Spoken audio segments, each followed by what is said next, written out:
Hey listeners, last year was our 15th year of the best in food storytelling. As we head into 2025, we're kicking off a contest in collaboration with the podcast series Feast and Harmony and Sixth Man, where you have the opportunity to win a 4-night cruise for 2 on Chefs Making Waves, a food, wine, and spirits festival at sea.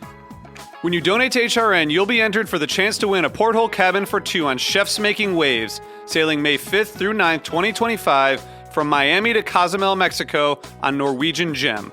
You'll also support another year of great food storytelling with a portion of your donation going toward disaster relief for the food and beverage communities within Western North Carolina and Southern California. This cruise is a once-in-a-lifetime opportunity for culinary adventurers, featuring top celebrity chefs including Jonathan Waxman, Antonio Lafaso, Robert Irvine, and many, many more. There's a myriad of experiences such as restaurant takeovers, live food and mixology demos, themed parties, and more. To enter your chance to win, please visit heritageradionetwork.org/cruise. Terms and conditions apply. You must be 21 or over to enter. That's heritageradionetwork.org/cruise. You're listening to Heritage Radio Network.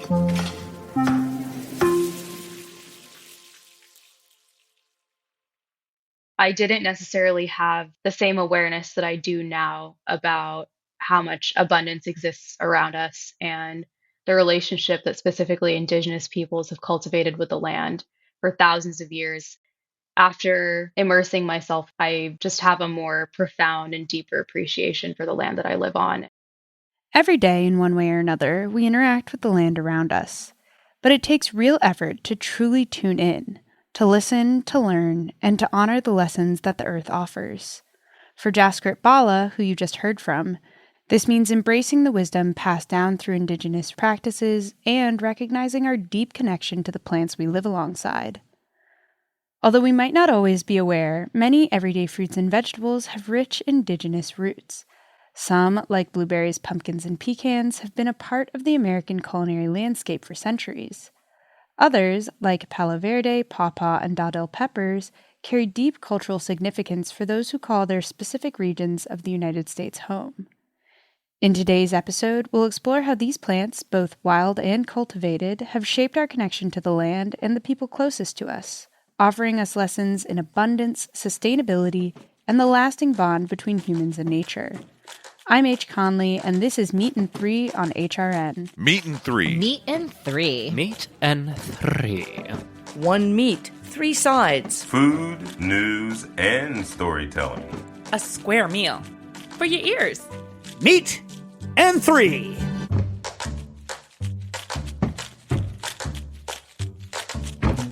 For our first story, Maya Okindo speaks with certified herbalist and chef Jaskrit Bala. Raised between New Delhi, India, and Southern California, Jaskrit grew up with an appreciation for cooking and alternative medicine. In deepening her knowledge of these practices, Jaskrit learned that to receive, we must be willing to give. There is a level of tactfulness and care that you kind of have to have here when you're foraging or making herbal medicines using foraged herbs. In many ways, if you're doing it respectfully and properly, it can be a way of being a steward to that land. For Jaskrit, being a steward of the land meant more than just living on it. It was about truly connecting with the soil she calls home. This desire led her to volunteer at a regenerative farm, an experience that inspired her to start a 3-year botanical apprenticeship. During this time, Jaskrit immersed herself in all aspects of herbal medicine, botany, and the land that surrounds her. We would go out to different locations in Southern California every other weekend and immerse ourselves in the local ecology, ethnobotany, and we learned from Indigenous elders about wild, edible, and medicinal, and also toxic plants that grow around us. Foraging has taught her how much we take for granted what's right in our backyard. Acorns are like a superfood in the truest sense of the word. They have a complete amino acid profile. They've got protein, healthy fats, and they're so abundantly available all over the country. Although industrial agriculture has become the norm in the United States, these plants remain essential to Indigenous communities' diets, continuing to nourish and connect generations to the land. The fact that acorns comprise of such a massive proportion of Southern California Indigenous peoples' diets, it gave me a really deep appreciation for our coast live oak, one of our most widespread native oaks here, and just how generous and giving they are to us and to the animals. Even the weeds in your garden can become a flavorful part of your meal.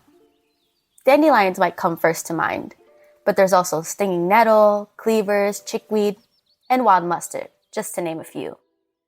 I love working with edible weeds because there's no harm to the ecosystem by harvesting them, and they're very easy to use and incorporate into your cooking too.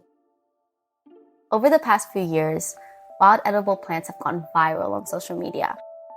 This content has inspired many to get outside and explore the world around them.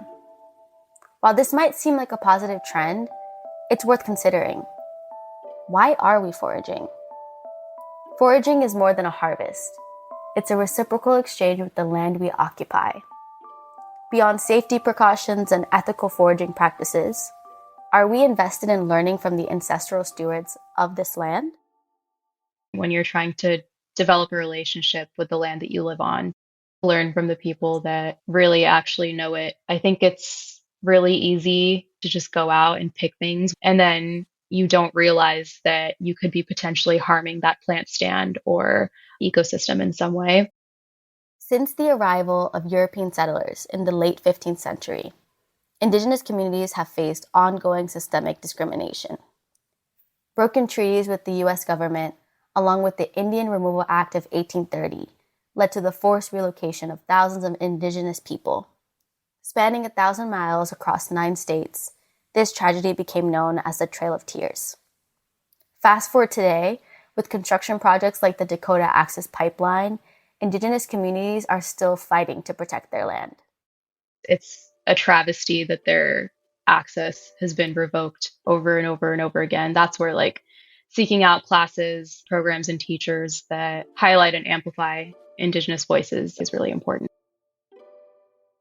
Being deeply connected to nature nurtures both the mind and body. As visitors on this land, we are fortunate to get to experience the wealth it provides. Only after we recognize the privilege we hold can we truly appreciate and enjoy all that the land has to offer. When you're foraging and keeping yourself safe and the people around you safe, then you can have a lot of fun with it. Now we're leaving Southern California and making our way to a place where, at first glance, food may seem scarce. Yet, even in the most inhospitable environments, people still find nourishment, as Bean Metcalf will tell you. When I was a child, growing up in the sun-baked Sonoran Desert, my sister and I used to play with our dolls. Our preferred game was a real-life version of the Oregon Trail computer game. We would put our dolls into makeshift wagons and subject them to terrible calamities. The garden hose would turn into a raging river, while our family dog was transformed into a salivating wild wolf, intent on consuming the children of our innocent doll family. We would steadfastly repair broken axles and set broken arms, doing what must be done to make it to that mythical land of Oregon. But perhaps our favorite task was sourcing food for the intrepid travelers. And I know what you're thinking. Starvation was bound to take those dolls out. Because what could they possibly eat in the middle of the desert? But the truth is that while the desert might seem barren and empty at first glance, it's actually bursting with nutritious edible foods, if you know where to look. The first food you'll meet in the desert is cactus fruits. Once a year, after the rains, the cactus fruits begin to swell and soften. The easiest ones to eat are the prickly pear, growing in sprawling heaps across the dry ground, the fruits a dark, vibrant pink. You have to be careful when you pick them up, because the thin skin is covered in hair-like spines. But on the inside, they are filled with small seeds and sweet, pink flesh. This fruit is typically processed into jams, candy, or my favorite, syrup for margaritas. But the queen of the desert fruits is undoubtedly the saguaro. This cactus can grow up to 60 feet tall, with tufts of fragrant white flowers crowning her many arms. These flowers are primarily pollinated by long-nosed bats, and the flowers soon turn to fruit. To harvest those fruits, native peoples like the Tohono O'odham would use tools made from the dried saguaro ribs, reaching high into the blue desert sky to secure the sweet, sticky treasures. Today, the saguaro fruits are protected. You can only harvest them from public lands if you are a member of one of the Sonoran Desert tribes. However, you can harvest them from your own land, and the best method is still the oldest, using the dried bones of the cactus herself. Once you've tried the sweet fruits of the desert, you can move on to her more savory offerings, starting with mesquite. Mesquite trees are uniquely suited to this dry environment, with deep root systems and tiny leaves that help them survive long periods without rain. They produce seeds that are a rich source of protein, with a sweet and nutty taste. These can be ground into flour or used in soups. You haven't lived if you haven't tasted mesquite pancakes. But more importantly, this scrappy tree with its incredible tolerance to drought and heat has long been a source of food for native communities, and could continue to provide nourishment in a changing climate. Another tree that thrives in the Sonoran Desert is the palo verde. This small tree is one of my favorite desert plants. Bright green, smooth stems, and of course, thorny tips. It produces its seeds typically around June, right as the cicadas start droning. The seed pods are bright green and velvety soft, and the beans within are sweet and tender, eaten right off the tree. My sister and I would gorge ourselves in these beautiful beans for as long as we could before they began to dry in the heat, turning a rich, glossy black and hard as rocks. Before we move along, we have to circle back to our friend, the prickly pear. Because fruit is not the only food that comes from the prickly pear. In fact, the round, fleshy pads that make up the whole cactus are edible. Don't let the spines fool you. They're easily burnt or scraped off, and the pads are delicious when cooked. They can be used in tacos, burritos, omelets. You can even buy them conveniently pre-cooked in cans if you don't want to mess around with the spines. Plus, canned foods are easy to check in the back of your covered wagon, right? The bad news is that our dolls usually didn't make it to Oregon. They would inevitably get wiped out by a rogue wave of dysentery or carried off by wild animals. But the good news is that they didn't starve. As we rolled our homemade caravan of wagons around the desert, we found plenty of food to nourish the weary travelers, hidden in plain sight. Okay, with all that being said, please don't put random stuff you find outside in your mouth without proper research and guidance, okay? Okay, we'll be right back with more Meat and Three after a brief break.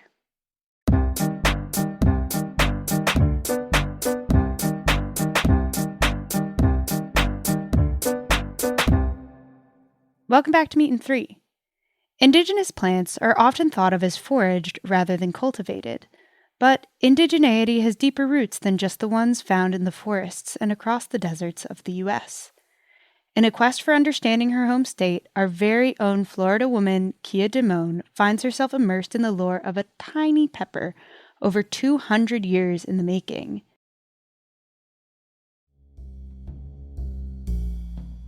There was a time when I thought there was nothing growing under the blazing Florida sun that I ain't know about. Oranges? Check. Yopon? Check. Soursop, goobers, and okra? Check, check, check.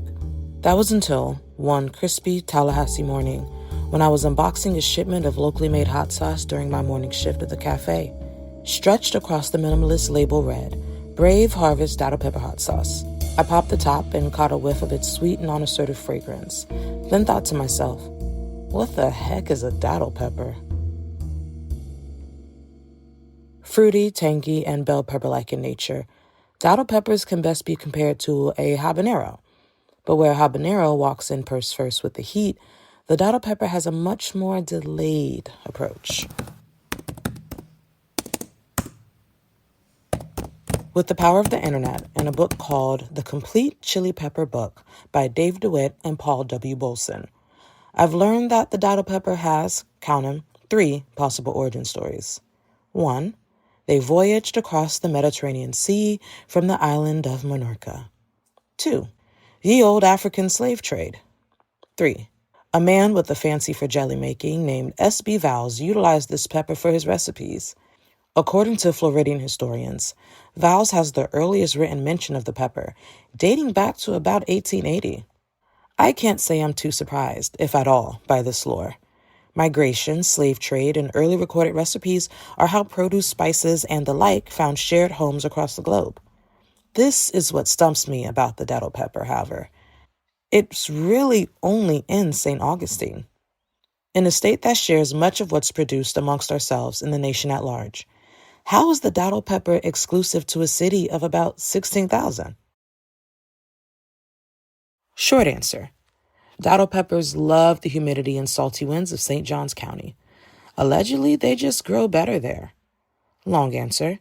St. Augustine's Menorcan roots deeply influence the cuisine, and as a result, there's an entire food culture built around this pepper. If you were to visit the small coastal historic town, you'd be hard-pressed not to find datil pepper goods all over the place. Jams, candies, spice blends, apparel, and even little datil pepper plants to take home and nurture. And if that wasn't enough, early fall, when the beach winds carry the heat away in exchange for cooler days, the Mayhem Datil Pepper Festival takes over the Palatka Riverfront. It's the largest festival of its kind, and this sort of devotion hasn't yet spread to the rest of the state, and frankly, I'm not sure that it will. I cannot say for certain what the future holds for the delicate datil pepper. The emergence of companies like the Los Angeles-based hot sauce brand Zab's is helping bring the pepper to new audiences. There also appears to be a steady increase of datil pepper products gracing the shelves of grocery stores throughout the South. But what I can say, that even in its modest domain of 12.74 square miles, this little pepper has big staying power.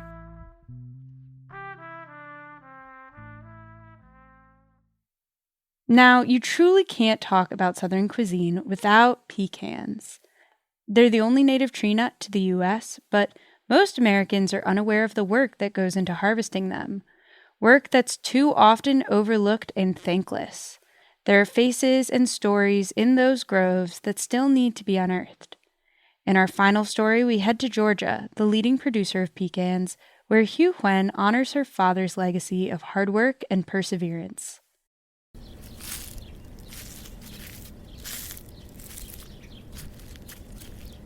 I'm standing in the middle of a pecan grove. It's that time of year where winter isn't ready yet for spring to take over.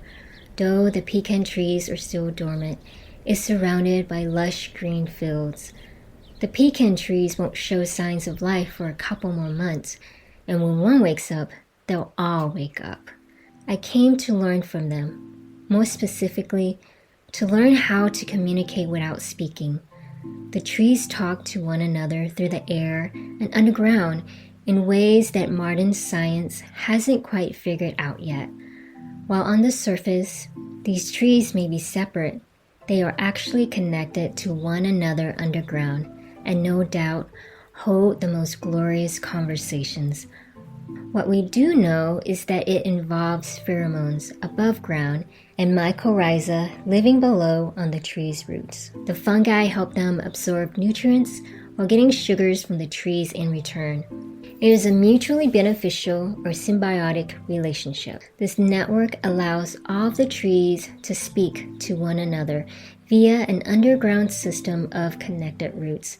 If one tree gets sick, the others will direct their nutrients to it and help make it healthy again. I'm sure you're wondering why this wayward, quiet being is trying to eavesdrop on their conversation. To understand that, we have to start at the beginning, with my father's hands. Hands that are prone to crack from dryness in the winter. His calloused fingertips hardened from years of guitar playing and fixing factory machines. Those hands have also known the hard, unforgiving toll of migrant work. When I was younger, he would tell me stories of biking miles to pick pecans. As a newly arrived refugee from Vietnam, the only work he could find in America was the work no one else wanted. It wasn't until the Edward R. Murrow documentary, Harvest of Shame, that made the reality of my dad's hard work blatantly clear. These are the forgotten people, the underprotected, the undereducated, the underclothed, the underfed. Because were it not for the labor of the people you are going to meet, you might not starve, but your table would not be laden with the luxuries that we have all come to regard as essentials. The film premiered in 1960 to show the country the plight of migrant workers. 65 years later, I don't think much has changed. Looking at these trees now, I can only imagine the hardships my father faced, a David among Goliaths. Before there were mechanical tree shakers and machines to pick up the nuts, all of this was done manually. His constant pain was a legacy of this back-breaking labor. To understand my father, I had to retrace those early steps, to walk in the groves, and to learn that language doesn't always involve speaking. I had to forgive myself for not taking enough photos, for not recording more conversations until it was too late. I can't help but regret all those years of silence, missed conversations. For my father, perhaps it was enough that we were simply together, with an invisible network of roots connecting our family as one. And so, I learned from the pecan trees.